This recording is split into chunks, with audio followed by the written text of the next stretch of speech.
تسديد على المرمى شفناه في أكثر من مناسبة. بالتالي وسط هنا الكرة لزاخو، خطيرة خطيرة خطيرة الآن، جول جول جول،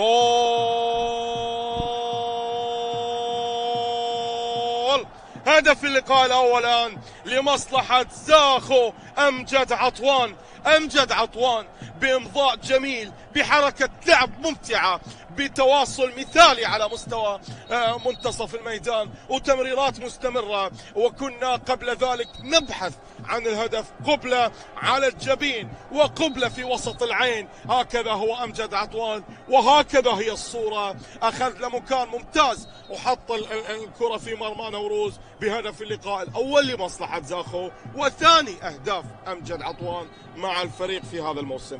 إذن أمجد عطوان يضع هدف اللقاء الأول على مرمى نوروز. لكن اللي عجبني بصراحة الحالة اللي موجودة، حالة الندية الحاضرة.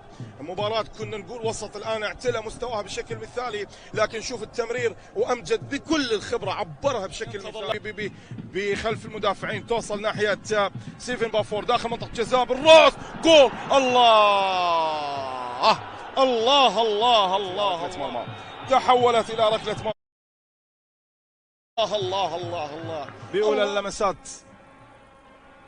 كرة لا زالت لمصلحة نوروز، خطيرة لمروان، كرة لمروان لكن طالت على مروان، تحولت إلى ركلة زاوية. دالاور فضل الكرة يلعبها لشيروان كردستان داخل المنطقة إلى توميوا، خطير إلى توميوا، خطير، تسديدة، كرة بالجول. الله، كرة بالجول كانت ممكن، لكن علي كاظم بالتمام سيطر على الكرة اللي قمت بالتعليق عليها. بصراحة كرة توصل لسيدريك، خطيرة، سيدريك خطيرة، جول.